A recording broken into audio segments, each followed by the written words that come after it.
Say yes to things that make you uncomfortable, but are objectively good. That New Year's resolution completely changed my life, and I have such tangible experiences that built off of that. One of the ultimate signs of success is not like, oh, how much money? It's like, if you can take something that was one of your biggest weaknesses and make that into one of your strengths, you're like, F yeah, because that was my biggest weakness.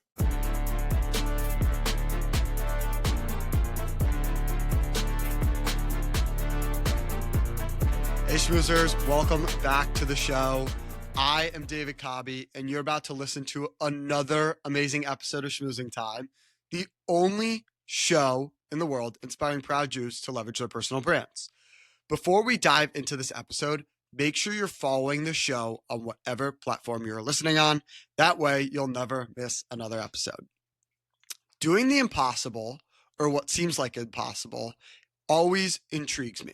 I love coming across people that have phenomenal stories and brands and people that just pull off things that seem, quite frankly, impossible and that people doubt them for doing.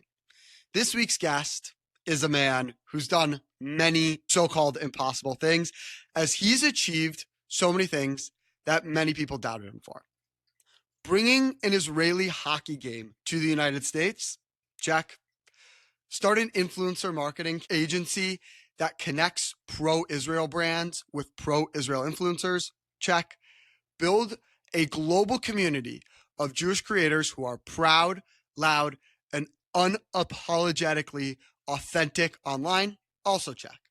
What other impossible things will this man take on next? This week, he's here to talk about his brand, his pride in being a Jew, and how he continues to create a real impact on not only the world, but also the Jewish community. Please welcome to the show, CEO of Barzel Media, Brian Spivak. Brian, what's going on, brother? How are we doing today? What's up, David? Wow, that was quite an intro. Thanks so much. Appreciate it. What a build up. I appreciate that. Brian, you just told me you had a not so great call, which we're not going to get into. So I had to go extra special on the intro, like off the brain, obviously. But Brian, so great to have you here, man. We got a lot to talk about, but before we talk about my selfish questions that I have for you, give us an intro to who you are and why you're here today. Wow. I mean, intros are, I guess, like hard these days because I feel like just in the last year and a half, I've, quadrupled my resume. Like everything that happened before, October 7th seems like almost not even like it wouldn't make the resume anymore if I was putting one together. Quick background is I grew up in the States, in New Jersey, lived in New York for many years, made aliyah 10 years ago. Actually made aliyah with, at the time, a wife and 2 kids. A year and a half into my aliyah. A year and a half into my aliyah, got divorced and moved to Tel Aviv and basically had to start my life completely all over again. That's a whole nother story and chapter of my life that was very, very challenging. And I think part of that adversity really led me to some of the strength that I built today, that resilience. Basically, in terms of my career, worked in high tech on the business partnership sales side of things. And then October 7th happened, and that's where things obviously changed for the entire world, the Israeli people, and then for myself personally. For somebody to leave their life in America and go to Israel because of their Jewish heritage says something about them. And one of the reasons why you're on here, Brian, one of the many reasons why you're on here today is because you are a proud Jew and you're actually doing something for the Jewish community.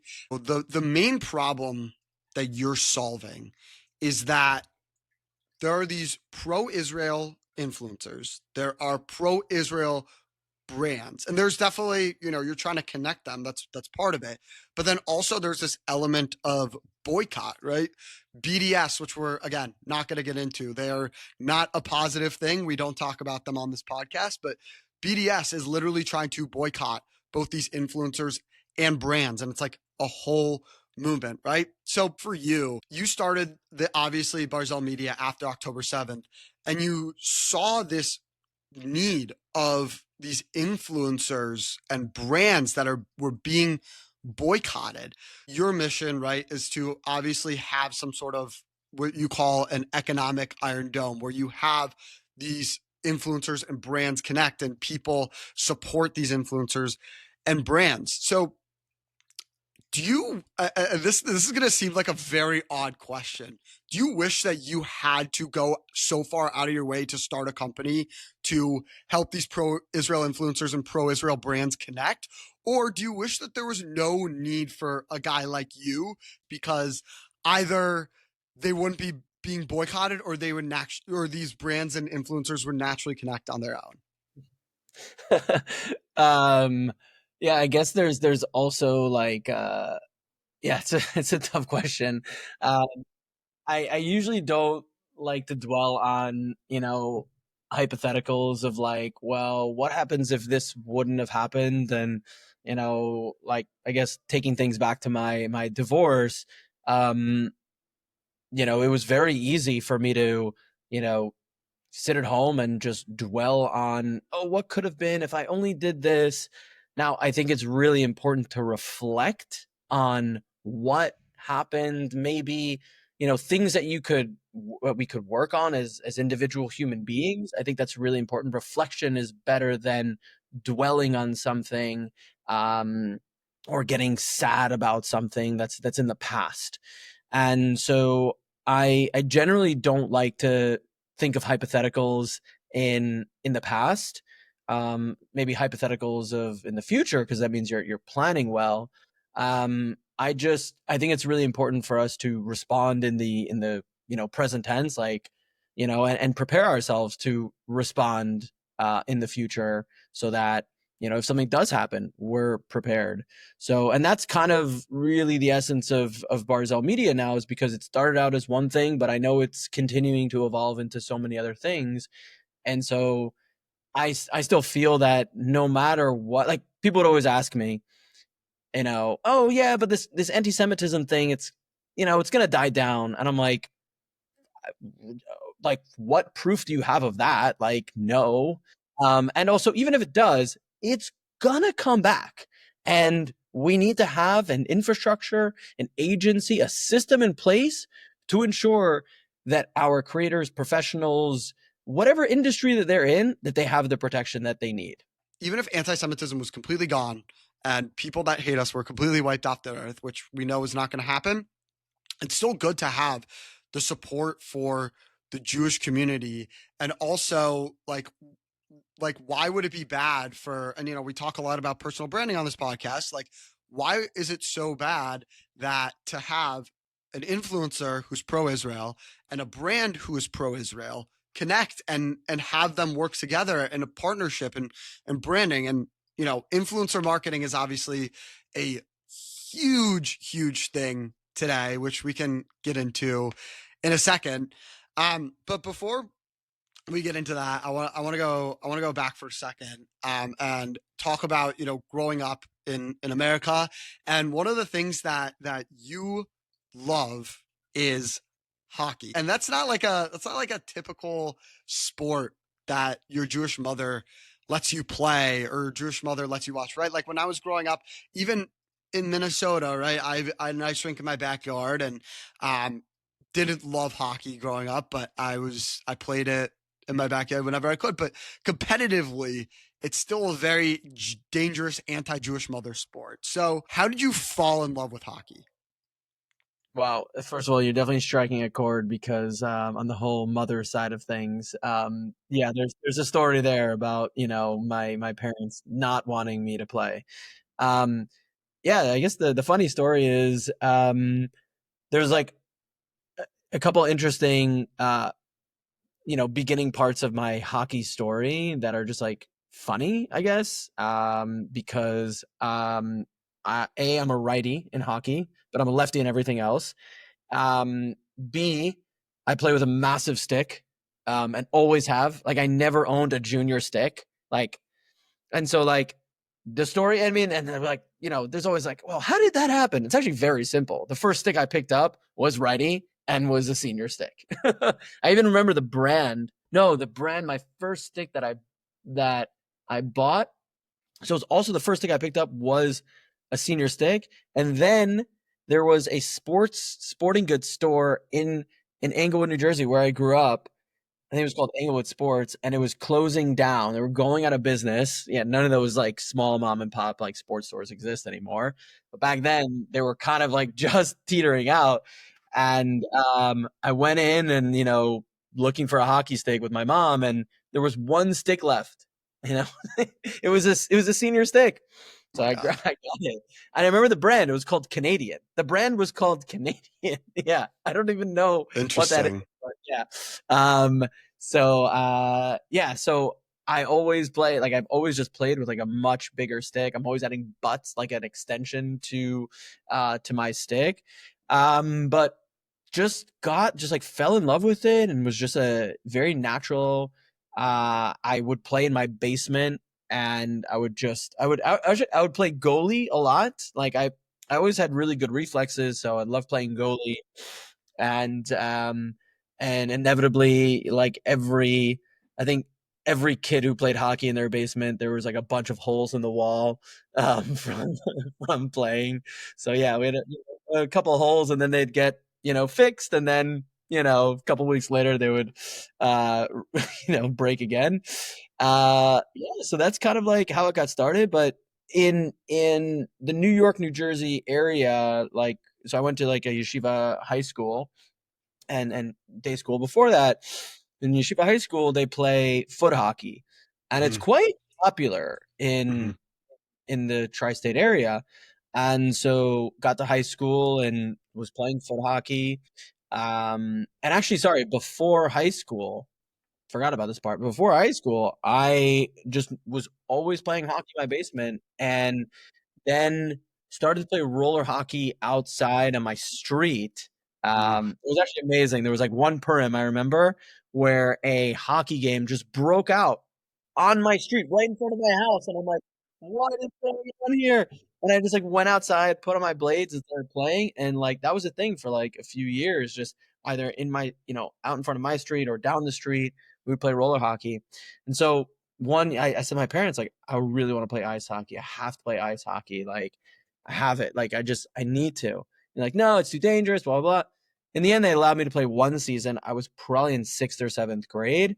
And then they're like, it's too dangerous. And that was it. And so that got canceled. And then fast forward many years. So I was playing roller hockey, most of my life. I did the foot hockey in high school, then played roller hockey. And then when I made aliyah 10 years ago, that's when I started playing ice hockey. So I moved to the desert, switched from roller, moved to the desert, and I play ice hockey. Yeah. Makes sense. Yeah. I didn't play like a ton of hockey in my basement, but I played. There were a few times where like I was playing like what was it? I think we called it like knee hockey, and like we would get like I don't know if you would like have like burns like on your knees because like Oh, did you did you yeah, ever of course. you play okay yeah Yeah. so Yeah, the I rug burns. Yeah. yeah the rug burns exactly that's what I was thinking. Wow. Those I mean there's some like bad injuries like getting a scooter to the shin or like getting hit by a Yeah. pitch in baseball. Those Yeah. rug burns from knee hockey, man, terrible. Yeah. Yeah. Horrible. Underrated pain. Oh god, Yeah. that like I think my knees, it's funny cuz like my like this might be a little TMI here, I don't care, but like my knees are like just naturally so ashy. I think it's because of all the rug burns that I got when I was like playing knee hockey or whatever. It's like I don't know, it's like built into me now. Yeah. The sacrifices that we have to make for hockey. Exactly.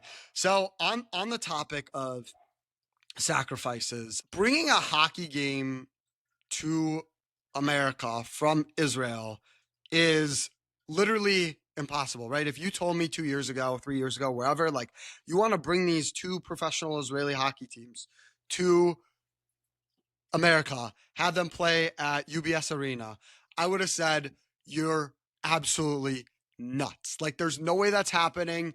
Jews don't like hockey. There's no demand for it.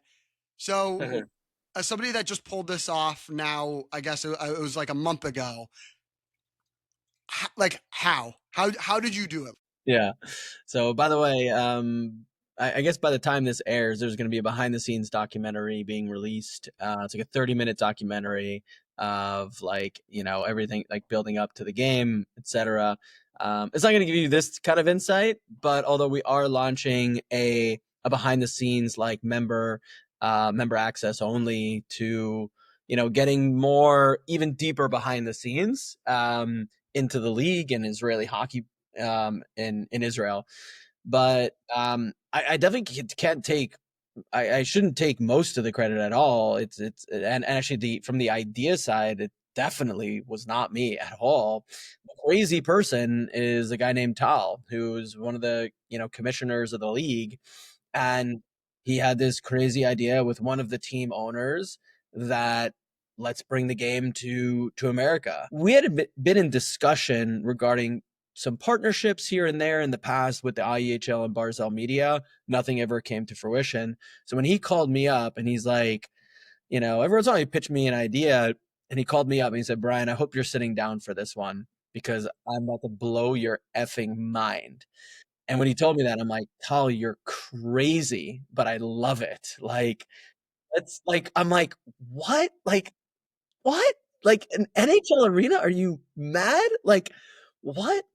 But this guy is, I mean, he comes up with sometimes the craziest ideas. And at the last minute, it always feels like it's going to fall apart. And it did. It did feel like it was going to fall apart. And it somehow just comes together. And it, not for lack of, multiple almost heart attacks and panic attacks, but yeah, we really pulled it off. But yeah, it was, a vision, an idea that was probably like 5 months, 4 months prior. And I was like, there's no way we have enough time. And just a guy with like a vision and confidence and said, no, we're going to do it. Like, and we're going to be fine. Insane. That's ridiculous. I didn't even know about the part that it was 4 months prior. Something like that. It was not enough time. Crazy. Those Israelis, man, like they are nuts. Like to think that you could bring, I mean, for reference, right? The Super Bowl, and again, obviously, like we're comparing apples to oranges here, but the Super Bowl gets prepared 2 years in advance, and like even a normal like game, right? Like I went to University of Maryland. I used to work for the athletic department there. And those games you prepare during the year, right? Like you do it the year before and then you know who the halftime performer is like a year in advance or 6 months in advance, whatever. But 4 months, 5 months, right? Let's call it 5 months to be on the safe side. Yeah. Is it like it's not enough time to pull that off. I don't know how that happened. No, and none of us had done this before either. We had no idea what the hell we were doing, and yet somehow, like, yeah. So you seem like a guy, speaking of doing things that haven't been done before, you seem like a guy that loves to do that, right? Like you quit your job to join the hostage forum after October 7th. You build Barzel Media. You help out with the bringing two Israeli hockey teams to the United States. So as somebody that's this aspiring entrepreneur and talking to people like you and having over 50 guests on this podcast, the one thing that I realize from everybody is they start before they're ready. And what I mean by that is they just like jump into things not knowing what's on the other side. So Barzel Media is already off to a phenomenal start. And I know you're going to be crazy, crazy successful. I mean, you already are in my mind. You're going to be even more successful in years to come. But as somebody that wants to jump into things, but doesn't know where to start, how do we get started on something great, but we don't know how to do it? Yeah.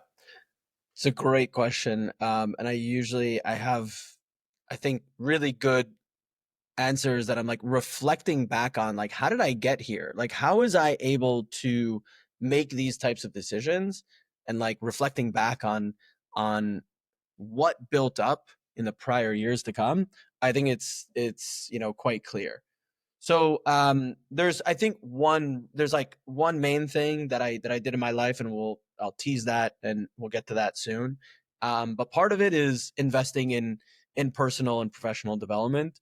So I knew that I felt like I had certain deficiencies in my ability to communicate, in my ability to move up and be successful in my career. And I very much talk about, reflecting.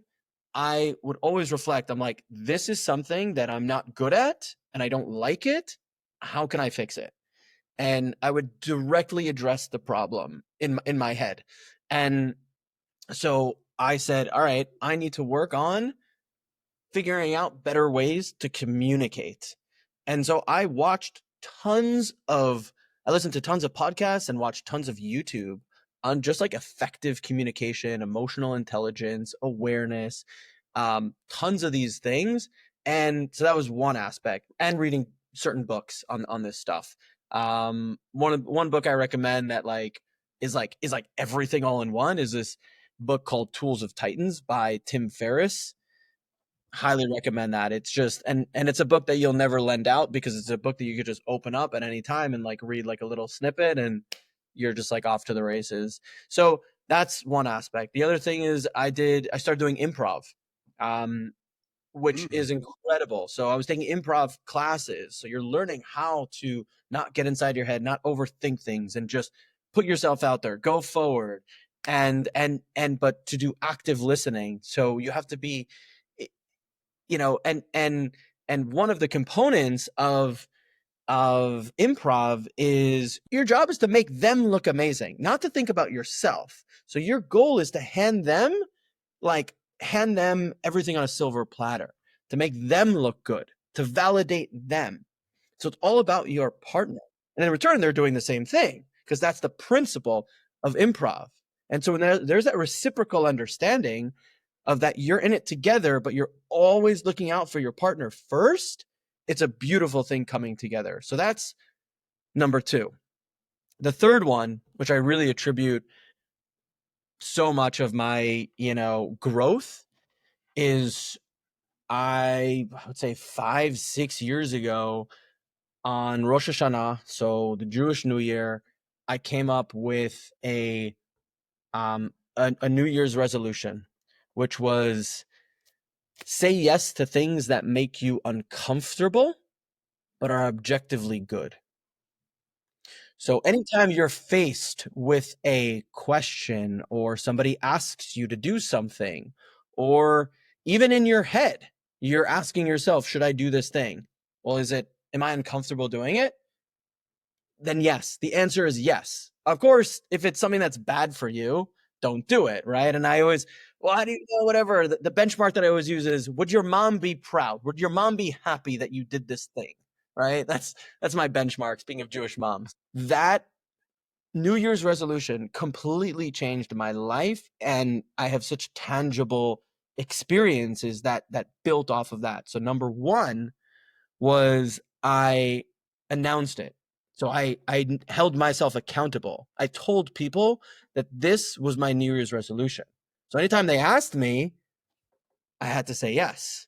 And my first test of that was so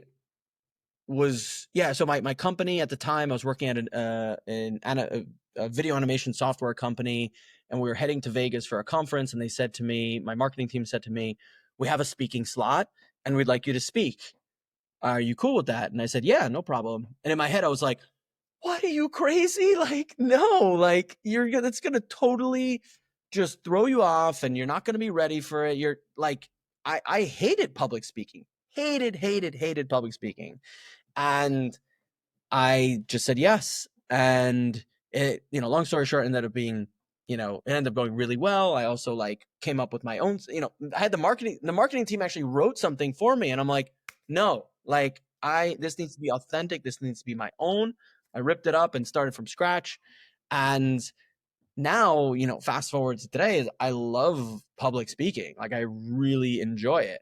So you can to me, one of the ultimate signs of success, going in many different directions here, but I think, now reflecting on it, is that one of the ultimate signs of success is not like, oh, how much money. It's like, if you can take something that was one of your biggest weaknesses and make that into one of your strengths, and also for other people to notice that and say, oh, you're really good at this thing, and you're like, yeah, you're like F yeah, because that was my biggest weakness. That to me is like definition of success. That was one of the best answers I've heard on this podcast. I'm not kidding, because first of all, I really resonated with it. Like one of the things that I resonated with was talking about doing things that make you uncomfortable. And honestly, this podcast makes me so uncomfortable because I have to work on it. I have to do so much work to get no monetary return on it, which like is fine. Like I acknowledge that. The connections obviously are phenomenal and I know they're going to help me down the line, but it makes me uncomfortable spending a good majority of my time doing this podcast and reaching out to people like you and other guests and saying, and putting yourself out there and say, hey, can I have a 15-minute conversation with you to pitch you on my podcast, right? The uncomfortable part I loved. The part that I personally struggle with, and you said this multiple times, is like, I'm reflecting, right? I am so bad at reflecting. That's something that I struggle with so much. And I know that wasn't like one of your three things, but you kept saying it, like reflecting on it now. Yeah. Like I am such a go-getter. And like when I say like I'm a go-getter, like I will work literally tirelessly until I finish something. Like I'm so like I get so determined that I forget to reflect. And for somebody like you, right? You talk about all of these things of like jumping into something, for example, starting a business, right?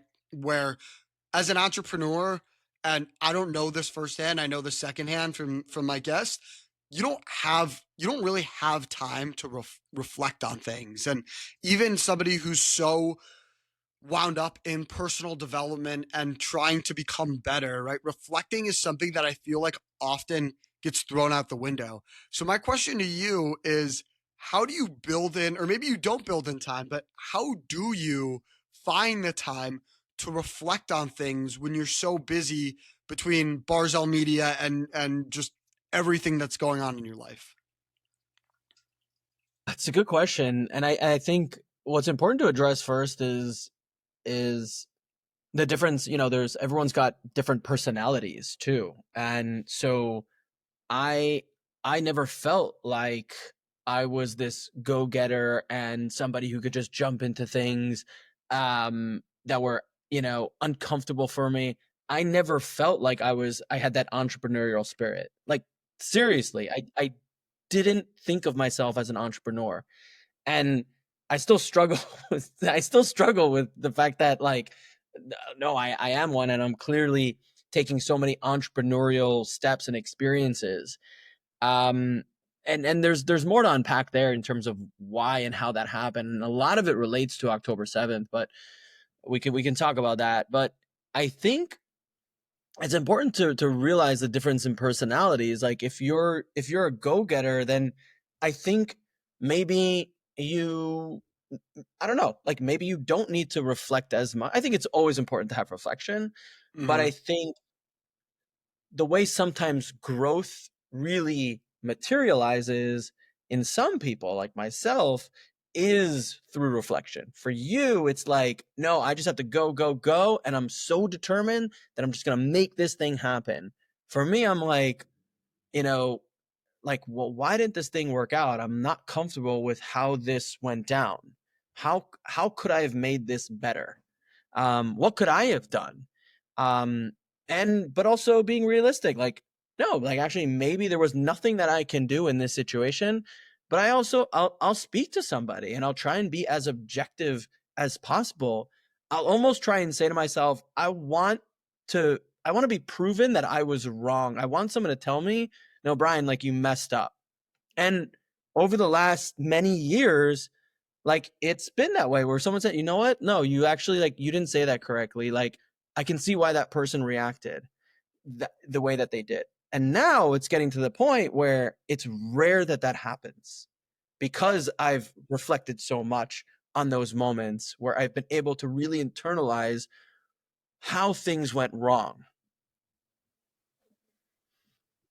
That's a great point you bring up about personalities and how everyone's different. So personal branding is something that you work very, very closely with, whether it's from an actual company perspective, right? You're working with these pro-Israel companies, and the influencer slash creator perspective. And we know that companies all have different brands, right? Like I talk about this brand all the time. Lululemon is different from a Nike, from an Apple, from a Tesla, from a Google. They all have different brands and they all mean different things. But when you look at the, let's call it the Israeli influencer creator economy, a lot of them have very similar personal brands. And what I mean by that is they are speaking the same message, but they're doing it in different ways, right? Like there are some is pro-Israel influencers that are speaking their message through comedy, right? Modi Rosenfeld is a great example where he is not like a super loud, like calling out Hamas kind of guy. Like he tries to promote things through being funny. And then there are obviously other people. So my question, tying in personal development, personal branding, is in this Israeli community, the pro-Israel content creator community, how do you differentiate yourself but still promote a similar message to these other creators? Yeah, it's an interesting question. You know, I think the advantage that I have is that I don't know all of the other, I don't know the statistics. I don't have all the facts. Like, I wouldn't be good in any of those debates. I'd probably be, decent. Honestly, like some of them are just they're so they're idiots. They're actual idiots. So I think I'd be fine, but I wouldn't be able to have an in-depth, real serious debate with somebody who had their facts straight. And that's, I think, to my advantage because I don't start spewing those types of facts and content out there. What I do talk about is the thing that I know and kind of what my instincts really talk to me about, which is business. And I just released a reel, which is actually over, I think it's about a year ago that the content was filmed. I was asked to speak at a conference, and the conference was called Content Israel, Content Marketing Conference in Israel. And the topic of my speech was how to have a pro-Israel content strategy without losing your bottom line. And so I spoke to these ideas, which is, kind of like really, there was many topics that I talked about, but the centralized theme behind it was like, just ignore the haters. If you try to market to people who inherently hate you, and you try and you market to people that are also unmarketable, like they don't have any buying power because they don't have jobs. And what I talk about is inherent to what my business is all about, which is helping brands feel content and feel like they actually have an obligation to work with pro-Israel creators, not just because it's good for business, although it should be good for business first, but secondary, it should be because we need to support our digital warriors, right? And then for influencers, I talk about how they can actually make money and how they can be supported through continuing to do what they're doing. So I don't try and do what they're doing. I try and speak to the larger ecosystem. I personally think there's a huge, huge, huge difference between being a Israel advocate, meaning somebody that actually cares about speaking up online for Israel. And then there are people that are quote unquote pro-Israel, but all they simply do is bash the other side, which I think it's so easy to do. It is so easy. This might be, you could disagree with me on this. It is so easy to go out there and point your finger at a crowd in an encampment, or go point to any celebrity that said something stupid about the Jewish people and say, yeah, this is Israel advocacy. No, it's not. It is not Israel advocacy at all. What good does it do? Seriously, like, what good does it do to like say, look what Kanye West posted. Oh my God, it's so scary. I'm helping Israel now because I posted it. No, you're not doing anything to help Israel, right? Like, if you really want to help Israel, why are you not helping pro-Israel creators that are spreading content about Israel and promoting Israel in a good light? Like, I think there's a huge disconnect right now between people that actually care about promoting content about Israel that's in the good light versus people that are just simply bashing the other side. Do you feel like that's the case now, or am I speaking something that's completely wrong? I completely agree with you 100%. And you know, it's it's kind of hard for me because I have a lot to say. One thing I'll say before I forget, which is I feel like everybody wants to feel like they're pointing out that the other side is crazy. Number one, it actually doesn't do anything. It really doesn't. I'm gonna get some hate for that, but that's what the polls show. Like I've worked with, like I actually have access to some, you know, extensive research, private, you know, institutions that did some really interesting research on anti-Semitism, Judaism, Israel, all this stuff. It doesn't work. It actually creates more anti-Semitism. That's number one. Number two is everyone tries to feel like, oh, because I have Instagram, therefore I should be a loud and proud voice for Israel. Not really, actually. Like, I commend you for doing it, but you're not you're more helpful doing something else, right? You're 7,000 followers or your 2,000 followers, you're not doing anything. First of all, you're just literally spitting into the echo chamber. That's number one. Maybe there's a few people that are looking at your content, but it's not helpful.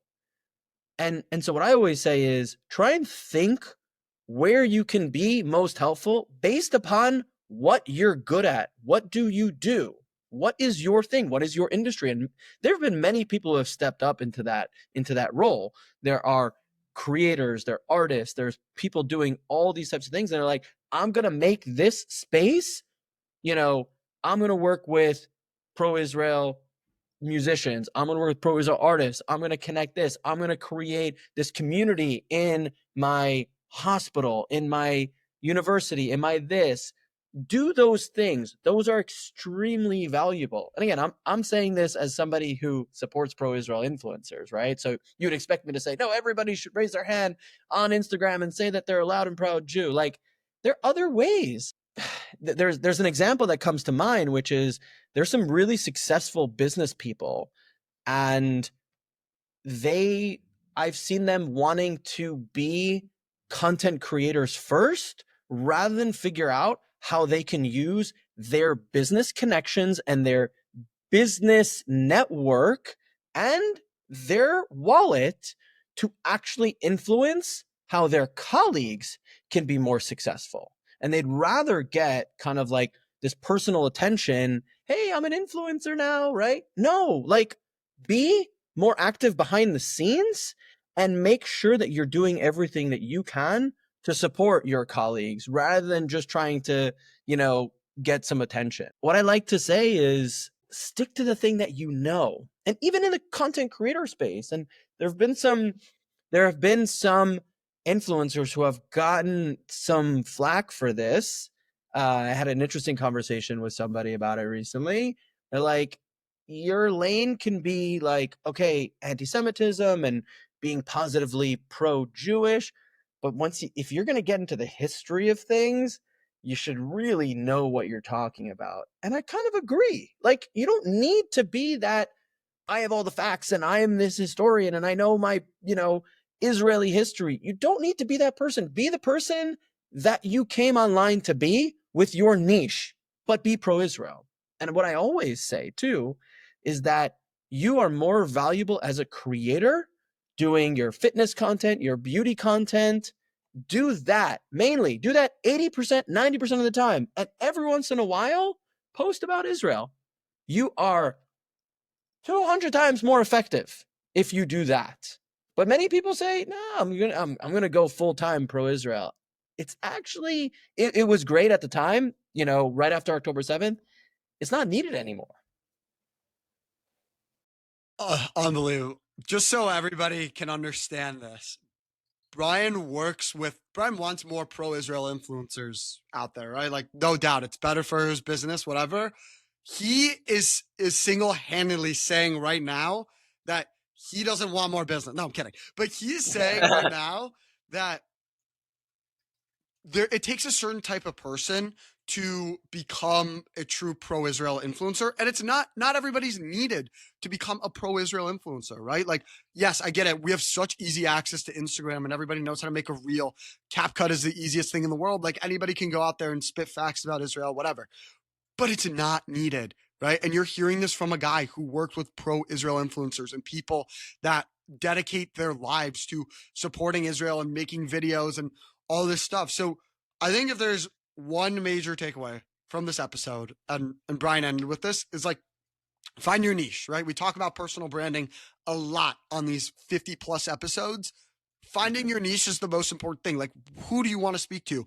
What are you going to speak to? What are you going to speak about? It's so important. You can't just say, oh, I'm going to go post content about Israel and hope it sticks. No, that doesn't work. I feel like that's going to be a good soundbite that's going to come kick me in the ass later. And so I do want to clarify that I do.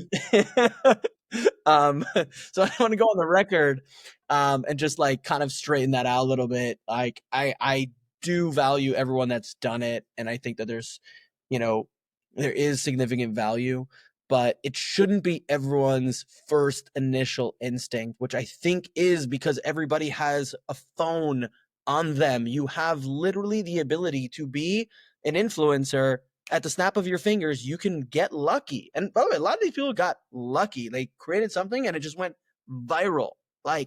And you can get lucky. And so people are like, oh, maybe if I do it, I'll get lucky. That shouldn't be your first instinct. Your first instinct should be, what is the skill set that I have and how can I use that to affect the larger cause at hand? That's what I want to clarify. I'm glad. There we go. We had our first disagreement. Of course, I wasn't listening. No, I'm kidding. Brian, man, we could go on for literally hours. And I feel like we didn't even touch on, half of the stuff that I wanted to get to. But, that's the beauty with. You give me one more if you want. Burning. Yeah. I feel like we have to end on what you just said there, because that was just like a bang. You know what I'm saying? Like, I feel like can't one up that. And I know this won't be the last time that we're talking, but for people that don't know where to find you on social media, how can people connect with you and learn more about who you are and about your mission? Yeah, so find us Barzel Media, barzell.media on Instagram. That's where we're most active. And yeah, like, comment, share, like, those things really do help. Okay, so if you want to talk about how to actually be an effective person on Instagram, don't create the content if you're, just like, amplify the voices that are doing this all the time. That is actually a way that I'll end off. So if you want to actually have a good takeaway, how you can help amplify the voices that are doing this. Like, share, comment. Shares are super, super helpful. So we need everybody's help. And yeah, follow Barzel Media. I'm so glad you enjoyed this week's episode of Schmoozing Time. Thank you so much for tuning in. In addition to sharing this episode with someone, make sure you follow on Instagram, TikTok, Facebook, and YouTube Shorts. Also, make sure you're following the show on Apple Podcasts and or Spotify. Until next time, keep schmoozing.